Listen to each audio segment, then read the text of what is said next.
Like a river, the heart flows freely, but like the clouds, it is often swept by the winds of desire, wandering from one shore to the next. Welcome, dear listener. Let us take a deep breath together and begin this journey of understanding with a question that lies at the heart of our lives. Why do people return after they have hurt us? Why is it that those who cause pain, sometimes in the form of harsh words, broken promises, or silent betrayals, find their way back into our lives, as if nothing ever happened? Perhaps you've experienced it yourself. Someone comes back to you after time has passed, after the wounds have healed, and they speak of regrets, apologies, or even excuses. Sometimes, they return without so much as an acknowledgement of the hurt they caused, as if the past has disappeared into thin air. You may wonder, what is this force that draws them back? Is it love? Is it guilt? Or is there something deeper at play here? Today, in this moment, we will reflect on this age-old question, looking for answers not only through our own personal experiences but through the timeless wisdom of the Buddhist teachings. In Buddhism, we find that our relationships, whether with family, friends, or even strangers, are governed by powerful forces, karma, attachment, and the illusions of the mind. These forces are not just external circumstances or random occurrences, they are deeply rooted in our own actions, our own perceptions, and the ways in which we understand our connection to others. As we delve into the heart of these teachings, we will find that the cycle of suffering that we experience in relationships is often perpetuated because we do not fully understand the nature of our own emotions and attachments. We may not see how these forces drive us and others, how they bind us to the past, and how they pull us into patterns of repeated hurt. We will learn, through the lens of Buddhism, why people return to us after they've caused us pain, and, more importantly, what we can do when they do. The Buddha said, just as a wheel follows the foot of the ox that draws the cart, suffering follows an unwholesome mind. This is the fundamental law of karma, the law of cause and effect. Those who act out of ignorance, selfishness, or cruelty cannot escape the suffering they create, not only for others but for themselves as well. When they return to us, it is not always out of love or a desire for redemption. It is often because they are burdened by their own unresolved karma. In today's exploration, we will step into a story of an artist, a traveler, and the cycle of loss and return. Through this parable, we will begin to understand the deeper reasons why people come back after hurting us, and we will uncover the wisdom of how to respond when they do. This story will teach us the importance of clarity, detachment, and understanding in the face of painful returns. Let us pause for a moment and reflect on your own experiences. Can you recall a time when someone who caused you pain came back? Perhaps they returned years later, offering an apology, seeking forgiveness, or simply appearing as though nothing had ever happened. How did that make you feel? Did you feel relief, confusion, or even resentment? This reflection is the starting point for our deeper exploration into the mind, the heart, and the way we relate to others. In the next few minutes, we will unravel these mysteries, learning how to find peace not through others' actions but through our own response. Through Buddhist wisdom, we will discover how to navigate the return of those who have hurt us, and ultimately, how to free ourselves from the cycle of suffering. So, I invite you now to sit comfortably, breathe deeply, and open your heart to the teachings of the Buddha. Let us begin this journey of understanding together, with clarity and compassion for ourselves and others. The law of karma and attachment. As the seed is sown, so shall the fruit be. What we plant in the mind is what we will harvest in our relationships.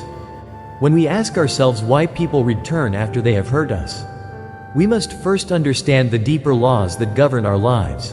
And these laws are not simply of our own making. The law of karma is one of the most profound teachings in Buddhism, a law that is constantly at play in the unfolding of our lives. Karma is not just about actions, it is the mind that shapes the karma we create. Our thoughts, words, and actions are all intertwined, forming the conditions for the life that we live, and the relationships we have. In this section, let us begin by examining karma, the law of cause and effect, and how it operates within the web of human relationships. The Buddha taught that every action we take, every word we speak, and even every thought we have creates an impression, a seed, in the fertile ground of our minds. And just like seeds planted in the earth, these impressions grow. ripen, and produce fruits, good or bad, depending on the nature of the seed.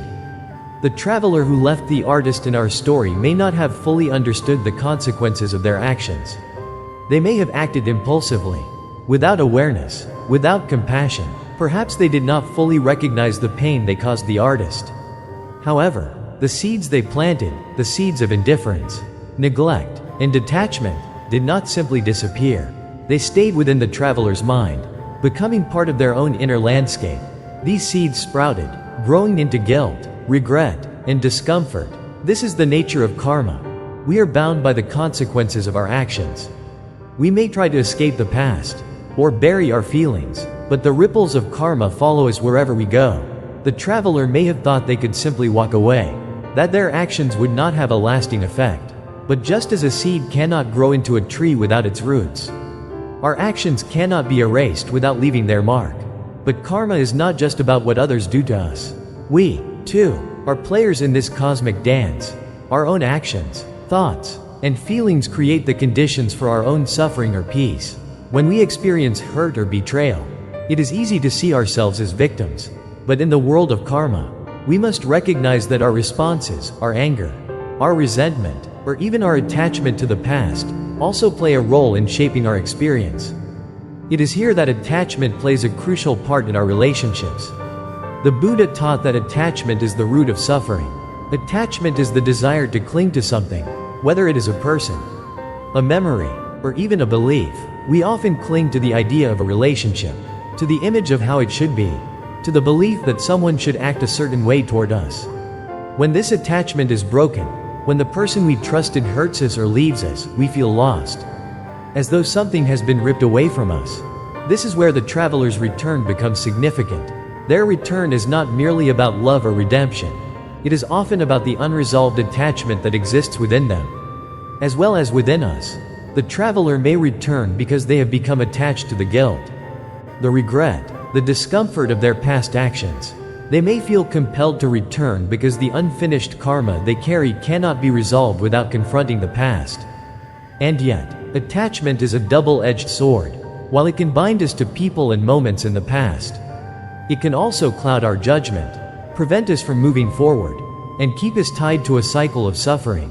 Just as the artist must detach from the traveler's approval to find peace within themselves, so too must we detach from the need for validation, for closure, or for others to fix what they have broken. In this way, karma and attachment are inseparable. Our attachments create the karma we carry, and the karma we carry creates our attachments. The traveler, in their return, is not seeking to mend the past. They are seeking relief from their own unresolved attachments.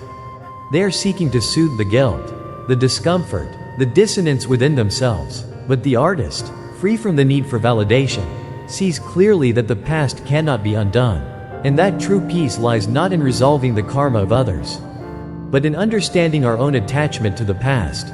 So, as we reflect on the law of karma and attachment, we come to a profound realization. We cannot change the past, but we can change how we respond to it. We can choose to free ourselves from the chains of attachment and karma, choosing to live in the present moment, unburdened by the weight of what has come before. And this is where the journey begins, by recognizing that our suffering is not caused by the actions of others, but by the attachments and expectations we hold within ourselves. It is through this understanding that we can begin to release the grip of karma and attachment, and find freedom from the past. The mind is everything. What you think you become. Buddha, the illusions of the mind and the cycle of suffering. As we journey through life, we are often driven by illusions, the illusions of what we believe is real, the illusions of what we think we need, and the illusions of what we think others owe us. In our relationships, we can become entangled in these illusions, often mistaking them for the truth. These illusions shape the way we perceive ourselves, others, and the world around us. But what is an illusion?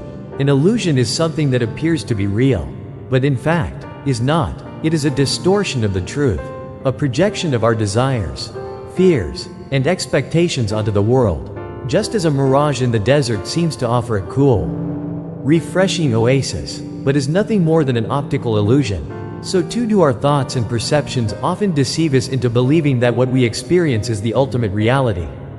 In the context of human relationships, These illusions often manifest in the way we view others. We may attach a particular image or expectation to someone, perhaps as a partner, a friend, or a loved one, and when they act differently than we expect, we feel hurt, betrayed, or confused. But in truth, the image we create of others is often far from their true nature. This is where the cycle of suffering begins. Our minds, clouded by these illusions, led us to form attachments and expectations that can never truly be fulfilled. We expect others to behave a certain way, to meet our needs, to offer us something that can make us whole. But no one can fulfill these expectations perfectly, because our desires are based on an illusion, an idealized version of reality that does not exist. This is why people often return after hurting us. They may not even realize it, but they are caught in their own illusions. Just like the traveler in our story, who once saw the artist's painting as something special, only to discard it when the illusion wore off. They may have left only to return when their own inner illusions unravel. In Buddhism, the mind is seen as the source of both our suffering and our liberation. The cycle of suffering, known as samsara, is perpetuated by the endless flow of desires, attachments, and illusions. The Buddha taught that to break free from this cycle, we must recognize the illusions of the mind for what they are: temporary, fleeting, and ultimately unfulfilling. The traveler in the story returned not because they had changed, but because they had been confronted with their own illusions. The guilt they carried, the longing for what they once had, were all reflections of their own unmet desires. In seeking the artist's approval or attempting to rekindle the past, they were simply chasing the illusion of comfort and familiarity, things that could never truly bring them peace. This is the nature of our own suffering. We are often stuck in a loop of seeking validation, seeking love, seeking approval, things that are based not on reality, but on the illusions of what we think we need to be happy. And when we don't get these things, we feel pain. But the key to breaking this cycle is in recognizing the impermanence of our desires, and realizing that true happiness does not come from external sources. It comes from within. The Buddha's teachings offer a way out of this cycle. Through mindfulness, awareness, and detachment, we can begin to see the illusions for what they are. We can begin to release our attachment to the idea that someone else must fulfill us or that a past relationship must be rekindled. We can recognize that our happiness is not dependent on the return of others, but on our own inner peace. When the traveler returns, it is an opportunity to observe, not react. In the past, the artist may have been filled with a sense of longing or attachment. But now, with greater awareness, they see clearly that the traveler's return is not about the artist's work, but about the traveler's unresolved illusions. By seeing through these illusions, the artist is no longer affected by the return. They are free. This is the profound lesson of Buddhism. The world is not as it appears. The people we encounter, the situations we face, and even our own feelings are all colored by the mind's illusions. To break free from suffering, we must see through these illusions and return to the present moment, where true peace resides. As we reflect on this, we come to understand that the cycle of suffering is not inevitable. We do not have to be trapped by the illusions of the mind, nor do we have to allow the return of others to disturb our peace. Instead, we can choose to live in the clarity of the present, free from the attachments and illusions that cloud our judgment. When we do this, we not only free ourselves from the cycle of suffering, but we also free others. We stop clinging to expectations and stop projecting our own illusions onto them. In this freedom, we find the path to true happiness, a happiness that is not dependent on anyone else, but on our own ability to see the world as it truly is. Life is a journey, not a destination. Buddha, the story of the artist and the traveler. Parable. To understand why people return after hurting us, we must look deeper through stories, parables, and reflections. Buddha's teachings often use simple yet profound stories to reveal deeper truths about our lives. Let me share with you a tale that will help illustrate not only why people return but also what we should do when they do. There was once a devoted artist who spent years crafting a beautiful painting. He poured his heart and soul into it, carefully capturing not just colors and shapes, but emotions, memories, and dreams. This painting was not merely a picture, it was a reflection of his spirit, a piece of his very essence. The artist, in his sincerity, shared his work freely with others, seeking no approval, but simply expressing himself through his art. One day, a traveler came into the artist's life. The traveler, moved by the beauty of the painting, promised to cherish it. The artist, pleased to find someone who truly appreciated his work, shared his creation with the traveler without hesitation. In that moment, it seemed that the artist had found someone who truly understood him, a kindred spirit. But as time passed, the traveler's admiration faded. What was once a source of fascination became ordinary. The traveler no longer cared for the painting as they once did. The artist, sensing the change, felt betrayed. The trust he had placed in the traveler was shattered, and in a moment of impulsive decision, the traveler left, leaving behind only a broken frame and shattered glass. The artist was devastated. He wondered, did I do something wrong? Was my painting not beautiful enough? Was I not enough? He spent countless nights reflecting on the loss, questioning his worth, but deep inside, he knew the answer. It wasn't the painting that had changed, it was the eyes that viewed it. The traveler's perception had shifted, not the artist's creation. Seasons passed, and with time, the artist learned to live without the traveler's presence. He began to paint again, but this time not for validation, not for anyone else, but simply for himself. His art blossomed, no longer burdened by the need for external approval. The artist found peace in his work, a peace that came from within, not from the admiration of others. One evening, as the sun dipped below the mountains, a familiar figure appeared at the artist's door. It was the traveler. "I have returned," they said, as if nothing had happened. The artist studied the traveler's face. There was something different now, an uneasiness, a silent guilt, beneath the surface of their words. The traveler spoke of regrets, of missed opportunities, of longing for what they had once taken for granted. But the artist, no longer lost in the illusions of attachment, simply asked, "Why have you returned?" The traveler hesitated. They spoke of the past, of memories of the painting, of the artist's work. But something was missing. The artist knew that the traveler had not returned out of love, but out of their own unfinished karma, the unresolved guilt that had been eating away at them. And so, the artist, in their newfound clarity, said, "I appreciate your words, but I no longer need them to be whole." It was in this moment that the traveler understood. They had not returned because of a deep appreciation for the artist, but because they were seeking to fill the emptiness within themselves. The artist, however, had long since found peace. This simple story, the tale of the artist and the traveler, holds deep lessons for us. It speaks not only to the nature of relationships, but to the universal experience of suffering, attachment, and the cycle of karmic return. When people return after hurting us, it is not necessarily out of love or redemption.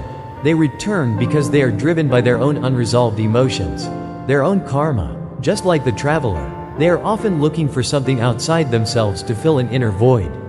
They return not because they have truly changed, but because they seek to reconcile the pain within themselves. But here is the profound truth. We do not need to accept their return as a sign of their love or sincerity. Just as the artist recognized that the traveler's return was not about him, but about their own unresolved guilt, we too must learn to recognize the underlying causes of people's actions. Their return is not about us, but about their own journey. They are simply repeating the cycle of their karma. In the same way, when people hurt us, it is important to understand that their actions are often a reflection of their own unresolved emotions, fears, and desires. They may leave, but they may return, not because they have truly changed, but because they are seeking to resolve the karmic debt they have created. We must understand that their return is not a validation of our worth. It is an opportunity for us to see clearly, to let go of any attachment, and to choose peace over resentment. This story teaches us not to hold on to bitterness or regret. It encourages us to see beyond the surface of people's actions and to understand the deeper currents of karma that drive them. It shows us the importance of detachment, not in the sense of coldness or indifference, but in the sense of letting go of the need for validation, approval, or revenge. When people return after hurting us, we have the power to choose our response. We can choose to observe, to understand, and to act from a place of clarity, free from the illusions of attachment and resentment. Just as the artist did, we can recognize that the return of others is not about us, but about their own journey. And in that recognition, we find freedom. When a person does not harbor hatred, resentment, or anger. They do not suffer from the actions of others. Buddha. Reasons people return after hurting you. When we reflect on the return of someone who has hurt us, we are often left with a sense of confusion or even emotional turmoil. Why would they return after causing so much pain? What is it that compels them to re-enter our lives? Sometimes apologetic, sometimes indifferent, or sometimes as if nothing had ever happened. To understand this, we must delve into the underlying reasons people return after causing harm, whether consciously or unconsciously. As we look closely at these reasons, it is essential to approach them not with judgment, but with understanding. People are often driven by their own internal struggles, their unresolved emotions, and their deep-seated desires. Let's explore the main reasons why people return after they have hurt us. 1. The weight of unresolved guilt. One of the most common reasons people return after hurting us is because of the burden of unresolved guilt. Guilt is a powerful emotion, and in Buddhist teachings, it is intricately linked to the concept of karma. Karma is not only about our actions but also about our intentions and the emotional consequences of our behavior. When someone has acted out of cruelty, selfishness, or ignorance, they create a ripple effect. This ripple extends beyond the immediate consequences and touches their own heart, creating an inner unrest that they cannot easily escape. Even if they act as though they are unaffected, guilt lingers. It gnaws at them, often in ways they cannot fully comprehend. In the case of the traveler in the artist's story, their guilt over leaving the artist and taking the painting for granted followed them. They returned because they could not escape the weight of their own actions. The traveler may not have understood this fully, but their return was driven by an unconscious desire to resolve the unsettled feelings within them. It is important to recognize that we are not responsible for healing their guilt. While their return may feel like an opportunity for reconciliation, it is often an attempt on their part to soothe their own conscience rather than a genuine desire to make amends. The artist in the story was wise to understand that the traveler's return was not about them, but about the traveler's unresolved emotions. 2. The comfort of what was familiar. Another reason people return is because they long for the comfort of what was familiar. The human mind, much like water, flows toward what it knows. We often seek familiarity and security, even if that familiarity is laced with pain or disappointment. When someone leaves our lives, they may initially seek something new, something better, only to realize that what they left behind was far more comforting than they realized. The traveler in the story had wandered far, but they could not find the same sense of peace or belonging that they once found in the artist's presence. The warmth of the artist's love, unspoken yet deeply felt, was something the traveler had taken for granted. In Buddhism, this longing for familiarity can be seen as part of the cycle of craving and attachment. The mind constantly seeks what it desires, and when that desire is unfulfilled, it returns to what it once had, hoping to find satisfaction. This cycle is a source of suffering, as it never truly brings lasting contentment. So, when someone returns seeking what was familiar, it is often not because they have changed or grown, but because they are driven by their own desires and attachments. The artist, having moved beyond the need for the traveler's approval, understood that the traveler was not returning out of love, but out of a need for comfort, a comfort that was not meant to be found in him. 3. The fear of seeing you flourish without them. A deeper and more subtle reason people return is the fear of seeing you flourish without them. This reason is particularly tied to the ego, the sense of self that feels threatened when it realizes that it is no longer the center of someone else's world. The ego desires control, validation, and a sense of importance. When someone has hurt us, and we go on with our lives, thriving without their presence or validation, it can be deeply unsettling to them. They may return not because they miss us, but because they miss the role they once played in our lives.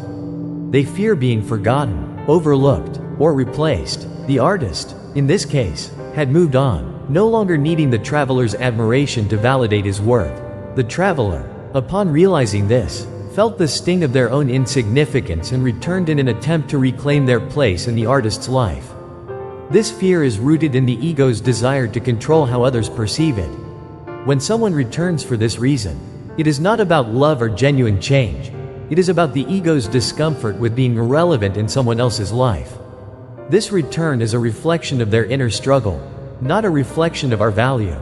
4. the need to reconnect and resolve unfinished karma. Finally, people often return because they feel an unconscious pull to resolve unfinished karma. Karma, as we discussed earlier, is the law of cause and effect. When someone hurts us, they may not fully understand the consequences of their actions, but those consequences are still at play. Just as a wheel follows the foot of the ox, suffering follows an unwholesome mind. The person who has caused harm cannot escape the ripples of their actions. And eventually, they may return to face the consequences. This return is not always an act of love or apology, but a natural consequence of the karmic cycle. The traveler, in their return, was trying to reconcile the imbalance they had created, whether they realized it or not. The artist, understanding this, did not take the return personally. He recognized that it was simply part of the traveler's karmic journey. When someone returns to resolve unfinished karma, they may not even know why they feel compelled to come back. It is an unconscious drive to correct their past actions and alleviate the inner tension that has built up. We must recognize this dynamic and not allow ourselves to be swept up in the drama of their return. Instead, we must approach the situation with mindfulness and clarity, understanding that the person's return is driven by their own need for resolution, not necessarily by any genuine desire to make amends. In this section, we have explored the core reasons why people return after hurting us. These reasons are tied to guilt, comfort, fear of ego loss, and unfinished karma. Each reason is a reflection of the internal struggles that people face. And understanding these motivations allows us to approach their return with wisdom and clarity. Let us now move forward with the next section, where we explore the nature of forgiveness and how we can deal with someone who returns after causing us pain. Forgiveness is not about condoning what has been done. It is about freeing yourself from the chains of resentment. Buddha, the nature of forgiveness and clarity in Buddhist teachings. Forgiveness is one of the most powerful teachings in Buddhism. It is a concept that transcends mere words, and it is deeply tied to the understanding of mindfulness, karma, and attachment. In Buddhist practice, forgiveness is not a gift you give to another person, rather, it is a gift you give to yourself. When we experience hurt, our immediate reaction is often to hold on to anger, bitterness, and resentment. We may feel justified in our pain and feel that holding on to these emotions is the way to protect ourselves from further harm. But the truth is, when we cling to these negative emotions, we are the ones who continue to suffer. The other person may move on, unaware of the turmoil we carry, but we remain trapped in the cycle of anger and hurt. Forgiveness is for your own peace. Forgiveness does not mean that we condone the wrong that was done, nor does it mean that we allow ourselves to be hurt again. In fact, true forgiveness is an act of detachment, detaching ourselves from the emotional chains that bind us to the past. It is about releasing the hold that resentment has on us so that we can move forward. Unburdened, the Buddha teaches that holding on to anger is like drinking poison and expecting the other person to die. Anger does not harm the one who wronged us, it harms us. It eats away at our peace, at our clarity, and at our ability to see the world as it truly is. The key to forgiveness lies in clarity of mind, when we can see the situation with a clear and open heart. Without the distortion of past hurts, we are able to release the anger that has been holding us captive. This clarity allows us to separate the person from their actions. Just as the Buddha would say, people are not their actions. The person who has hurt us is not the sum of their mistakes. They are not defined by their past actions, nor should we define them by their wrongdoing. When we forgive, we recognize that the hurt they caused us was a moment in time, not the essence of who they are. Understanding the impermanence of emotions. In Buddhism, one of the core teachings is the impermanence of all things. Emotions, like everything else, are transient. When we are hurt, we may feel overwhelmed by our emotions, as if they will last forever. But just like the waves in the ocean, emotions rise and fall. The pain, the anger, the hurt, they will all pass, just as the sun eventually breaks through the clouds. In understanding this, we can approach forgiveness not as a single moment or decision, but as a process, an ongoing practice. Forgiveness is something we may need to cultivate again and again. Each time the memories of the hurt resurface, we are given the opportunity to practice forgiveness anew. It is not about forgetting what has happened, but about letting go of the emotional attachment to it. This detachment does not mean indifference. In fact, true forgiveness can lead to a deepening of compassion. When we forgive, we recognize that the person who has hurt us is also subject to the same struggles, the same suffering, and the same impermanence as we are. We are all on the same path of seeking freedom from the suffering of attachment. Forgiveness is not blind acceptance. It is also important to note that forgiveness does not mean blind acceptance. In Buddhist teachings, forgiveness is not a call for passivity or submission. It is an act of inner freedom. It means that we do not hold on to the anger, but we also do not allow ourselves to be passive or permissive in the face of harm. Forgiveness allows us to draw healthy boundaries. It allows us to engage with others without clinging to the past. But it does not mean that we should allow ourselves to be continuously hurt. The artist in the story, when faced with the traveler's return, did not react out of bitterness or anger, but he also did not blindly accept the traveler's return as if nothing had happened. He asked, "Why have you returned?" This question reveals the wisdom of clarity, recognizing that forgiveness is not about ignoring the past, but about understanding the motives and the nature of the return. When we forgive, we do so with wisdom. We acknowledge the hurt, we recognize the causes of the harm, and we choose to release the emotional burden. But we also recognize that we are not obligated to welcome back the same patterns of behavior that caused us pain. The freedom of forgiveness. The freedom that comes from forgiveness is the freedom to move on, the freedom to choose peace over suffering, and the freedom to choose how we respond to others. It is a deep and radical freedom, a freedom that does not depend on the actions of others, but on our ability to let go of the emotional attachments that bind us to past wounds. True forgiveness transforms our relationship not just with others, but with ourselves. It allows us to become free from the internal suffering caused by holding on to resentment. In forgiving, we let go of the need to control the past and instead focus on the present moment, on what is happening right now.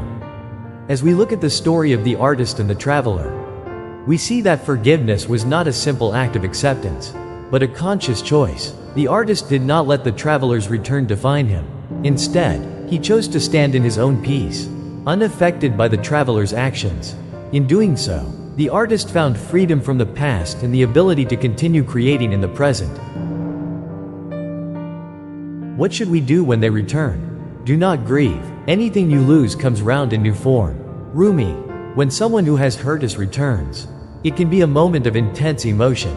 It can stir up memories of pain, anger, and sadness. But, in the teachings of Buddhism, we are reminded that the way we respond to these situations can either lead to greater suffering or liberation. The question is not so much what others have done, but how we choose to respond in the present moment. The Buddha's teaching on non-attachment. In Buddhist philosophy, the core teaching of non-attachment offers a profound guide on how to handle situations like this. Attachment, especially to negative emotions like anger or resentment, traps us in the cycle of suffering.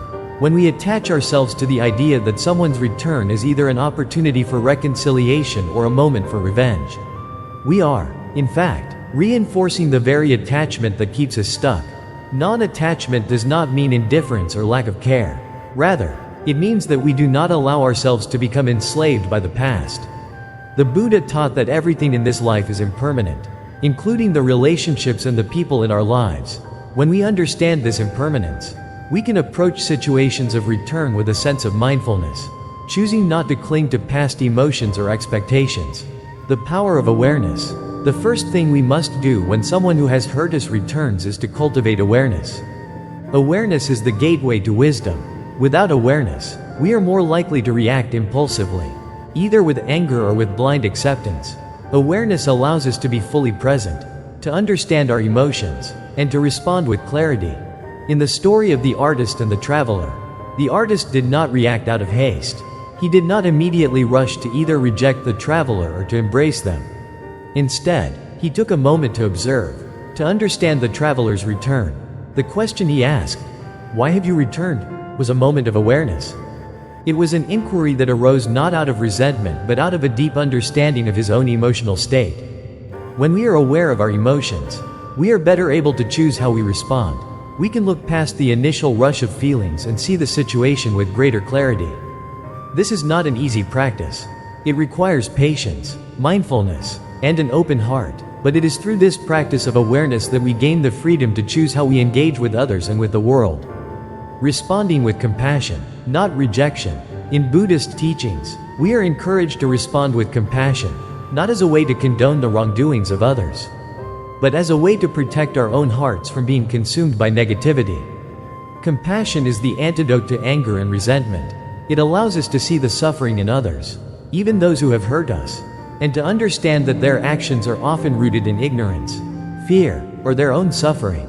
The Buddha teaches us to see that everyone is subject to suffering, and that even those who hurt us are not exempt from the cycles of ignorance and delusion. When we respond with compassion, we do not react out of a sense of vengeance or righteousness. Instead, we respond with an understanding that their return is part of their own journey, one that is often tangled in confusion and unresolved emotions. In the story of the artist, there was no immediate rejection of the traveler. The artist did not push the traveler away with anger, nor did he allow the traveler's return to define him. He chose to engage from a place of compassion and wisdom. He chose to protect his own peace without being swayed by the traveler's guilt or apologies. Setting boundaries with wisdom. While compassion is essential, it is also important to recognize that setting boundaries is an act of self-care. Responding with compassion does not mean allowing someone to hurt us again. The artist's response to the traveler was not one of complete openness, it was one of clarity and wisdom. He did not welcome the traveler back as if nothing had happened, but instead asked the important question, "Why have you returned?" Setting boundaries allows us to protect our inner peace. It helps us avoid getting caught up in patterns of behavior that are unhealthy or harmful. Boundaries are not walls that shut others out. They are the means by which we take responsibility for our emotional and mental well-being. We can still be compassionate while protecting ourselves from being hurt again. The Buddha's teachings remind us that we do not need to allow others to have power over our emotions. The true power lies in our ability to choose how we respond, not how others act. Choosing peace over conflict. In many cases, when someone returns after causing us harm, it can stir up old conflicts and emotions. The urge to seek justice, to demand an apology, or to react with anger can be strong. But in Buddhism, we are reminded that peace is not found in conflict. True peace comes from within, through the practice of mindfulness and compassion. When the traveler returned to the artist, there was an opportunity for conflict, an opportunity for the artist to lash out or to demand an apology. But the artist did not choose conflict. He chose peace. He did not hold on to anger, nor did he fall into the trap of expecting validation from the traveler. Instead, he stood firm in his own peace, knowing that the traveler's return did not define his worth. Choosing peace does not mean being passive. It means choosing not to let the actions of others disturb your inner balance. It means having the wisdom to see that the situation is an opportunity for growth, not for further suffering. The true test of our growth. When someone who has hurt us returns, it is also a test of our own growth. Have we truly moved on from the past? Are we still attached to old wounds? Or have we grown beyond them? The way we respond to their return reveals much about our own inner state. The artist's response to the traveler was a clear indication of his growth. He no longer sought validation or approval from the traveler. He had learned to find peace within himself, independent of the actions of others. When the traveler returned, the artist did not need their presence to complete him. He had already found his own completeness. This is the true test of growth, whether we are able to stand firm in our own peace, without being shaken by the return of the past. The role of personal growth in relationships. The wound is the place where the light enters you. Rumi. Relationships are powerful mirrors reflecting both our strengths and weaknesses. When we are hurt by others, it can feel like the world has broken something inside us. Yet, within that hurt lies an opportunity for profound personal growth. In Buddhism, suffering is not seen as something to avoid or escape, but as an invitation to look deeply into ourselves. The way we process the pain, the way we learn from it, and the way we transform it all shape the course of our personal evolution. Suffering as a teacher. In the Buddhist tradition, suffering is not a punishment, but a teacher. When we are hurt by someone, it often brings to the surface emotions, insecurities, or attachments that we may not have fully addressed before. It invites us to question why we feel hurt and whether the hurt is truly about the other person's actions or about our own expectations. beliefs, and attachments. The Buddha taught that attachment to people, to expectations, and to outcomes is the root of suffering. When we attach our happiness to the approval of others or to the expectation that they will never hurt us, we set ourselves up for pain. But when we use the suffering caused by others as an opportunity to examine our own attachments, we begin to grow. When someone returns after hurting us, it is often a chance for us to look at our own reactions with a deeper sense of introspection. Are we still clinging to past hurts? Are we seeking validation from someone who has hurt us before? Or have we learned to stand on our own, independent of external factors? The journey of self-realization. The artist in the story found his way back to painting not because of the traveler's return, but because he had already found something within himself, a deeper connection to his art, a deeper sense of self-worth. His personal growth didn't rely on the traveler's approval, and it didn't depend on the traveler's return. This is a crucial lesson in relationships. True growth comes not from seeking approval, love, or acceptance from others, but from realizing that we are already whole and complete. Self-realization is the key to breaking free from the cycle of hurt and dependency. When we focus on our own growth, we are less likely to be shaken by the actions of others. We do not need them to complete us because we are already complete. We no longer seek to fill the emptiness within ourselves with external validation. Instead, we look within, and through this process of self-discovery, we transcend the cycles of hurt, rejection, and longing, letting go of the past. One of the most important aspects of personal growth is letting go of the past. The past, with its hurts, disappointments, and regrets, can hold us in a place of stagnation. If we constantly dwell on what has been, we fail to see the opportunities before us in the present. Buddhism teaches that attachment to the past keeps us locked in a cycle of suffering. The past is gone, it can never be changed. Our growth, our healing, and our peace come from releasing our attachment to what has happened and embracing the present moment. When we are able to let go of the past, we free ourselves to move forward, to experience life anew, and to build healthier, more balanced relationships. The artist, in letting go of the traveler's absence, found a freedom that allowed him to paint from a place of authenticity and joy. He stopped painting to impress or to seek validation. Instead, he painted for himself. This is a powerful metaphor for all of us. When we stop seeking validation from others and begin to live from our own source of inner peace and clarity, we can create the life we desire, unburdened by past wounds. Recognizing the patterns, the return of those who have hurt us offers us another valuable opportunity, the chance to recognize patterns in our relationships. As we grow, we begin to see that the people who return to our lives are often bringing with them the same unresolved karma, the same emotional baggage, and the same unresolved issues that they had before. In Buddhism, we understand that karma is not something that happens to us, but something we create through our own actions, thoughts, and desires. When people return, it is often because they are seeking to work through unresolved issues, either with us or within themselves.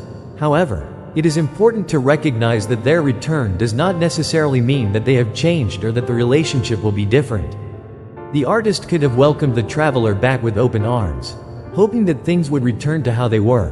But he had grown. He saw that the traveler's return was not a sign of change, but a reflection of the traveler's own unresolved karma. This wisdom allowed the artist to move forward without being attached to the past.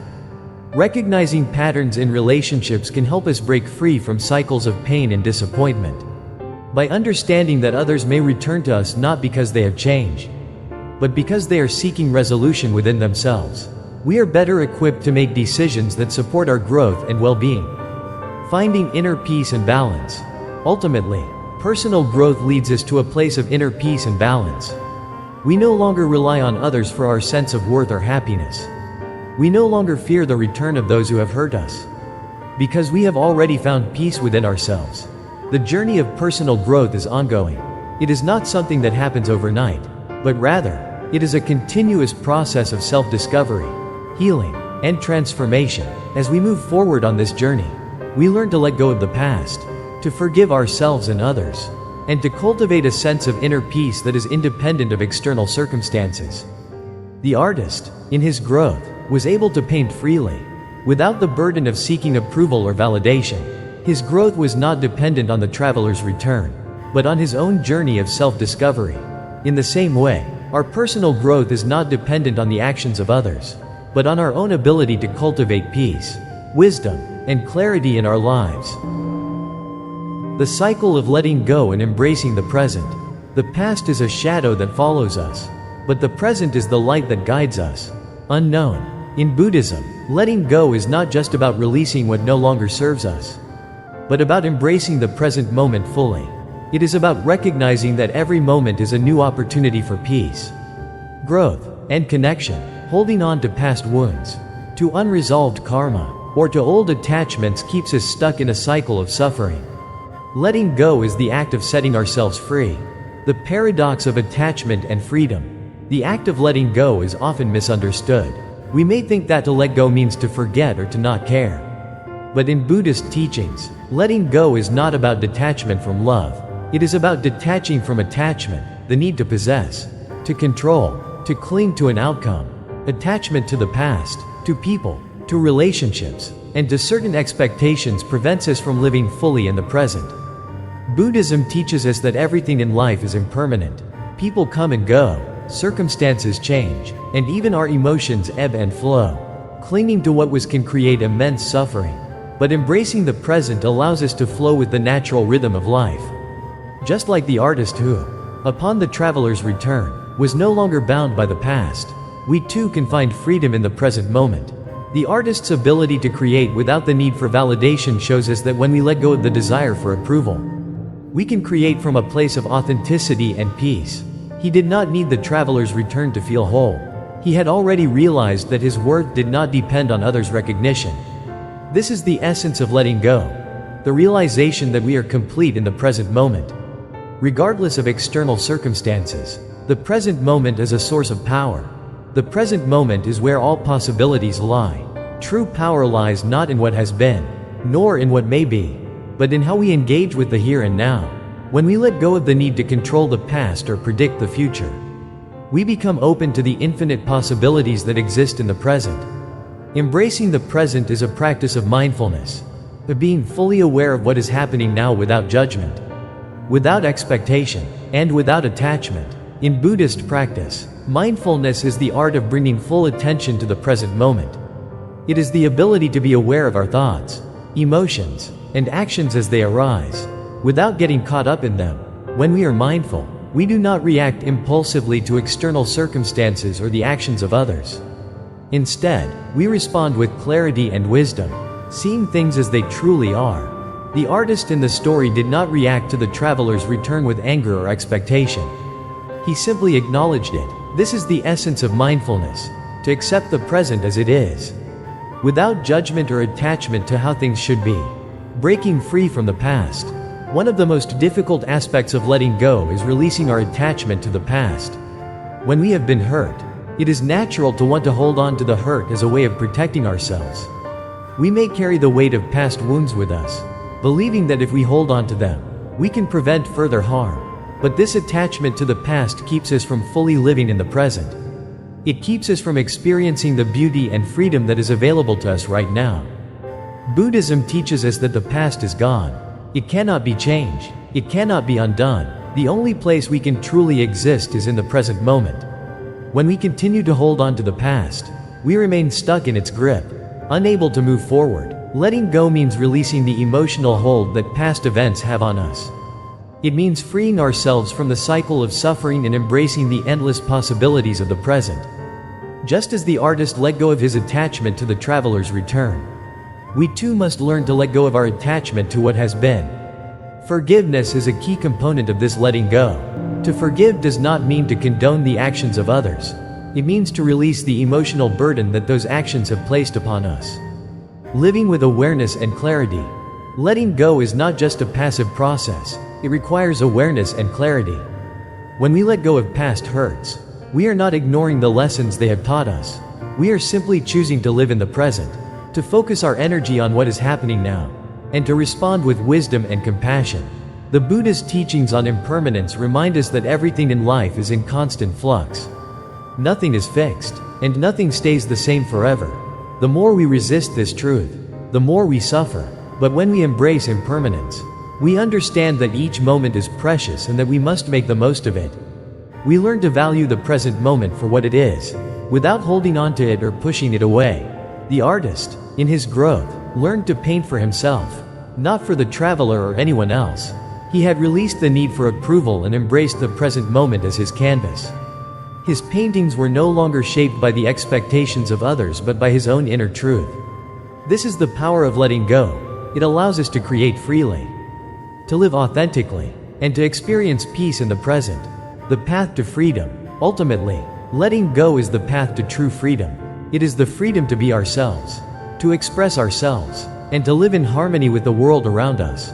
When we let go of the past and embrace the present, we release the emotional chains that have bound us. We stop living for others' expectations and start living for ourselves. We no longer need to seek validation or approval because we know that we are already whole. The freedom that comes with letting go is the freedom to live in the moment, to experience life as it unfolds, and to respond with wisdom, clarity, and compassion. When we let go of our attachments, we open ourselves to the fullness of life. And just as the artist found peace within himself, we too can find peace within our own hearts. Peace comes not from the absence of conflict, but from the ability to handle conflict with compassion and wisdom. Unknown. As we conclude, we reflect on the profound lesson we've explored today. The return of those who have hurt us is not merely about them, but about our growth and our healing. It is not about waiting for them to change or to offer apologies. It is about understanding the deeper forces at play, karma, attachment, and the impermanence of life. We've journeyed through the stories and teachings of the Buddha, the nature of human relationships, and the wisdom of Zen practice. We've examined why people return after causing us pain, out of unresolved guilt, the comfort of what's familiar, and sometimes even the fear of seeing us thrive without them. Each of these motivations is a reflection of their own unresolved karma, their own suffering that has yet to be addressed.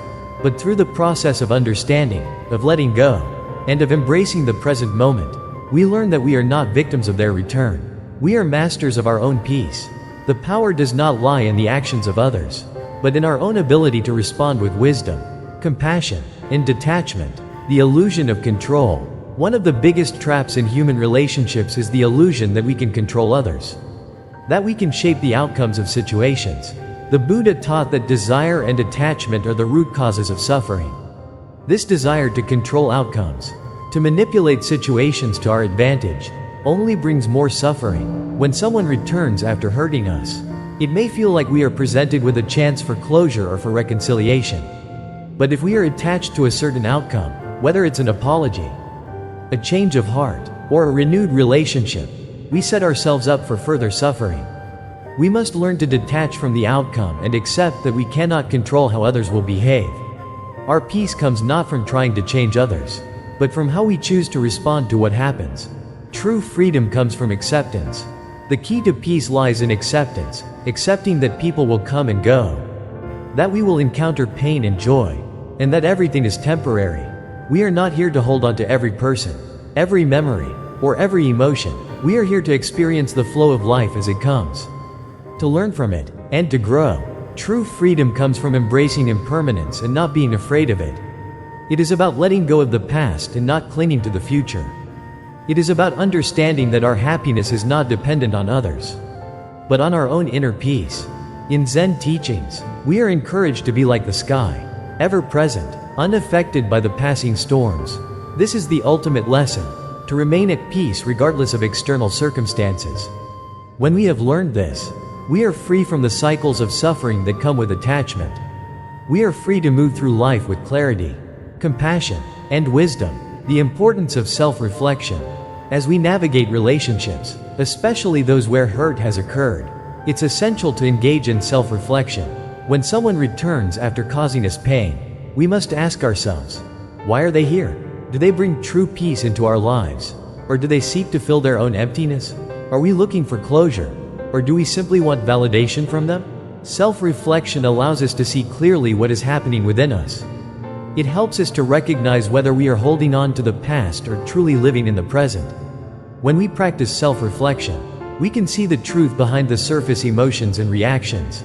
we can discern whether we are acting from a place of peace or from a place of unresolved pain.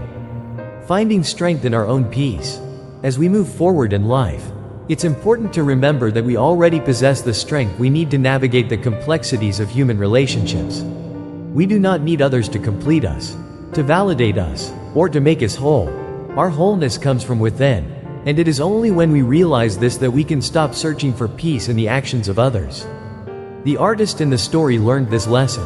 When the traveler returned, the artist no longer sought their approval. He had already found peace within himself.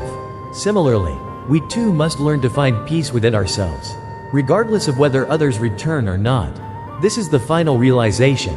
You are never waiting for them. You are waiting for yourself, waiting for the moment when you would understand that your peace, your happiness, and your wholeness have always been inside you. The return of others is not about you. It is a test of whether you have truly outgrown the need for external validation. Living fully in the present. In the end, the return of those who have hurt us is a reminder that life is about the present. It is not about the past, nor is it about the future. The only place where true peace can be found is in this moment. When we are fully present, we can meet life with clarity, compassion, and wisdom. We are not defined by our past wounds, nor by the people who come and go in our lives. We are defined by how we choose to live in the present. When we let go of the need to control, the need to hold on, and the need to seek approval, we are free to live authentically and fully. A final reflection. As we close today's reflection, remember this: you are the sky, and others are the passing storms. Do not let the storms of life shake you. You are already whole, and nothing, not even the return of those who have hurt you, can take that away. Stay true to yourself, remain at peace, and allow life to flow as it will. And when the winds of the past knock at your door, simply watch them pass by, knowing that you have already found your peace in the present moment.